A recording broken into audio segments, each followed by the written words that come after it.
Alright guys, good afternoon sa inyong lahat. And Zera TV muli, nagbabalik. And it's been a while guys na gumawa tayo ng ganitong vlog na opinion vlog, no? Kasi gumagawa tayo ng opinion vlog dati para sa mga bagong release na motor ngayon sa market, lalo na sa mga China bikes. And ngayon gagawa tayo ng opinion vlog about dito sa kumakalat na ngayon, kumakalat na motorsiklo na Motorstar ngayon, Nagli-leak to guys. Nagli-leak yung photo. Nagli-leak yung photo ng motor na to sa Easy Ride 150 groups. And ayun nga, walang ginagawa si Motorstar para pigilan to. Wala silang pake kasi re-release din yata kasi nila to. And yung motor na yun guys na tinutukoy ko, yun yung ADV na Motorstar. Bagong-bago yun ang Motorstar ngayon. Papakita ko na lang sa inyo yan. Ito yung mga pictures ng Easy Ride 150, 175 pala guys, no? It's Easy Ride 175A kung di ako nagkakamali. Correct me if I'm wrong. Ayan, yun yung pangalan ng Easy Ride na to. And it is a adventure bike na 175cc na air-cooled siya at syempre fuel injected system na siya. Talaga namang sumasabay na Motorstar kasi dati guys, di ba, alam niyo naman ang Motorstar, walang FI, walang FI motorcycle ang Motorstar, puro carb yan. Mismo nga big bike nila carb din eh. Pero ngayon nagbabago na sila, sumasabay na sila sa uso ngayon. And ang unang motorcycle na FI ng Motorstar is itong gamit natin, Easy Ride 150 FI. Na Easy Ride 150Q talaga ang design nito, pero ginawa na lang siyang FI kaya Easy Ride 150 FI siya. Ayan. Bali ito yung first nila, ito yung first FI motorcycle ng Motorstar. And itong lalabas na nagli-leak na adventure bike ng Motorstar, ito yung magiging pangalawang FI nila ng Motorstar. Kung makikita nyo ba naman sa looks nito guys, punta tayo sa looks nito, talagang hindi na natin mapagkakaila ADV ang itsura nya. No questions about it kung kaya na ganyan ang itsura nya. Yung major designs galing sa ADV, doon talaga inspired. Tsaka ang isa sa mga napapansin ko dito sa motor na to guys is yung yung kamukha niya talaga sa ADV category. Yun yung ADX 160 ng Bristol Motorcycles. Kung pagkukumparahin mo yung side by side view nila, okay, pagpatuloy natin to, papagas lang ako. A few moments later. And okay, balik tayo sa topic natin, ayun nga, kung pagkukumparahin nyo talaga yung ADX 160 ng Bristol tsaka yung Easy Ride 175A is talagang identical yung itsura nila. Lalo na dun sa head guys, sa harapan na pucha na yan guys, so sobrang parang binayak na bunga ng prutas so sobrang magkamukha. Hindi ko sinasabi na ginaya pero parang gano'n na. Gago! Itong motor na to is siya, less maintenance siya compared sa mga ADV style motorcycles natin sa market. Kasi halos ng ADV style na motorcycle ngayon sa market, like itong pinakamura, sabihin natin pinakamura is Skygo, yung nila, yung ADV nila, nalimutan ko pangalan doon. Pero isa sa mga trip ko, which is isa sa pinaka-pogi na ADV style na motorcycle. Yung yung motor na yun, naka-liquid cooled yun guys, radiator na. Itong naman natin guys, itong Easy Ride 175A is air cooled, kaya less ang maintenance. Pero hula ko guys, itong Easy Ride 175A na to is siya, may oil cooler to sigurado sa harapan. Parang Easy Ride 150 meron yan sigurado. one way or another magkakaroon niya ng ano, ng cooling system na isa pang cooling system. Kasi ito kasi itong Easy Ride 150 Fi is air cooled siya, pero may oil cooler siya sa harap. Isa sa mga nakakapagpadagdag ng cooling system nito, tsaka nagiging reliable siya sa long ride kasi magandang cooling system. Tsaka yung cooling system nito nasa araro banda, kaya yung airflow na ibibigay pag nasa biyahe ka, talagang tutok na tutok dun sa sa oil cooler. Kaya less heat siya na kine-create, tsaka more cooling effects, no? And sa ano naman tayo guys, sa forma, wag na tayo maglokohan pa. ADB ang itsura. Tsaka ito yung itsura ng ADB na hindi mo mapayat. Mukha siyang bulky tingnan kasi ang daming daming nakakapalibot sa kanya. Yung basta pag tiningnan mo kasi to, para sa akin sa point of view ko, pag tiningnan mo tong motor na to, ang bulky niya tingnan kasi ang dami niya, yung kaha niya masyadong marami at saka malaki-laki. Para sa akin ewan ko lang sa inyo, kasi pag nakikita ko ADB medyo mapayat siya. Yung ADB 150 at saka 160 ng Honda, medyo napapayatan ako sa kanya, pero okay naman. Talagang sa perspective ko, sa opinion ko lang, is talagang is talagang bulky tingnan. Tsaka yung niya, isa pa, yung mags niya guys, kamukha rin to sa Honda ADB. Kamukha niya yung mags. Sa engine displacement naman ito is yun nga 175cc air cool, pero hindi yan siguro 175 talaga na sakto. Pero yun ang kadalasan. Medyo ang ko lang, guess ko lang dito, maybe just maybe na itong makina nito is same ng RFI 175. Kasi 175cc maybe, hindi natin alam, kaya ang opinion vlog natin to, di ba? Yun ang alam ko. Or maybe same ng makina ng Easy Ride 150 Fi na kargado lang ng 175cc na block. Ayun ang hula ko dyan. Tsaka na yun tsaka tingin ko solid na solid sa performance yun guys. Sa mga naghahanap ng mga ng ADB na pang bardagulan sa bundok, yung mga mahihilig magbundok-bundok gamit scooter, ito na tingin ko magiging sulit na na alternative. Kung di nyo kaya yung mga big brands like Honda, kung di nyo kaya yung mga ganon, nanditong Motostar Easy Ride 175A para sa inyo. Dahil nga sa buong motorcycle manufacturer na mayroong ADB na adventure type na scooter, ang pinakamura pa kasi is yung Skygo Sumunod yung Fecon. Pero tingin ko kung lalabas man to ni Motorstar, ito na yung pinakauna magiging mura na ADB style na motorcycle sa Pilipinas. Ito na yung isa sa mga pagkakaguluhan. Siyempre dun sa braking system nito, obvious naman hindi naman nila gagawing ABS yan.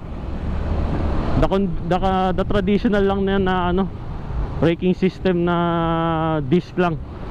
Hindi nila gagawing ABS yan guys. Kasi siyempre pag nag-ABS ka, dadagdag yan sa presyo.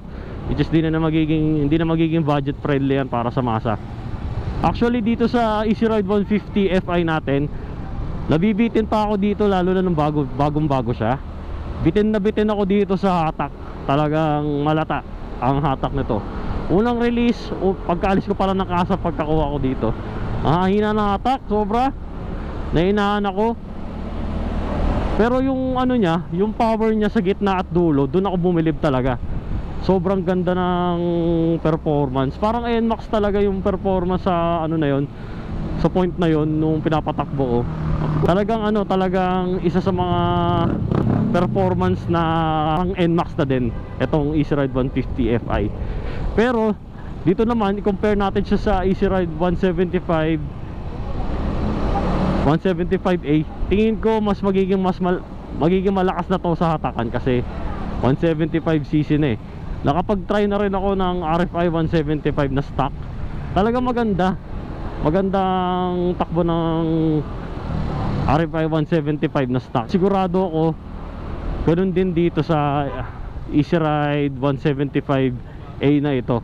Tingin ko magiging maganda rin ang takbo nito kahit na stock pa siya. Alright guys, and punta naman tayo sa pipe nito. Ang pipe nito guys, mukha talagang ADB. Wala nang pagdududa, wala nang tanong-tanong pa. Mukhang ADB talaga, halos kamukha ng sa ADB 150 or 160. Ang ano nito guys, yung shocks nito guys, alam nyo naman ang stock shocks ng ADB is mahal talaga ang presyuhan yan sa market pag binenta. Mahal talaga, as in nasa around, siguro mura na 4,000 pag nakakita ka ng pares. Pero kadalasan yan nasa 8,000 ata talaga ang brand new niyan. Kasi non brand yata ng ano ng Honda eh. Kaya ganun. Pero ito nasa Easy Ride 175A is literal stock shocks na walang baso, plain ng itsura, na kulay itim. Siguro stock shocks to ng ano ng Easy Ride 150 Fi or 150N, ganun. Hindi ko alam. Or maybe stock shocks siya na standard ang itsura pero oversize. At saka sa panggilid yan, punta tayo sa panggilid nito. Maybe hybrid din yan na GY6 na RFI 175 or whatever, kung ano man yan. Tingin ko RFI 175 din ang ano nito, ang CVT nito. Yung stock CVT, ganun din. Kaya itong ano na to, itong vlog na to guys, itong opinion vlog na ginawa ko is for info lamang. Ano lang naman tayo dito eh, nag-express lang naman tayo kung ano yung mga maaring features ng motor na yon. Nanguhula lang naman tayo. Tsaka nagre-react lang ako para sa opinion ko about dun sa motor na yon. And hopefully talaga, pangarap ko, gusto ko talagang ma-test drive to or makita in person pag nirelease talaga ng Motorstar to. Okay, punta naman tayo sa topic ng ano, na price, no? Tingnan niya, pang RFI 175 yon. Doon na lang tayo tumingin. Siguro ang presyo nito maglalaro sa ganun, kung ano yung presyo ng RFI 175, siguro plus 10k lang, ganun. Kasi adventure bike na siya. Tsaka para na siya sa mga ano, matatarik na lugar. Hindi tulad ng RFI na, huwag kayo magagalit sa akin ha, hindi siya designed for off-road. Siyempre wala namang motorsiklo na walang headlight, diba? Siyempre may headlight din to. And positive na board light din to, tulad sa Easy Ride 150N, 150Fi, 150Q, 150P. Yan, ano yan, siguradong board light yan. Walang bulb yan, walang LED na bulb, kundi board light lang talaga, literal. Alam ko doon na talaga naging nasanay ang Motorstar. Alam ko doon na talaga nasanay ang Motorstar sa ano, ganong konsepto, no.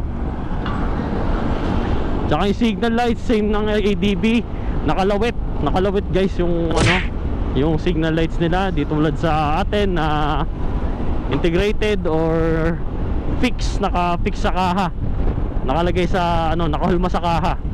Yun, kasi sa ADB ganun talaga ang style, ano. Tsaka obvious naman din na all LED na to.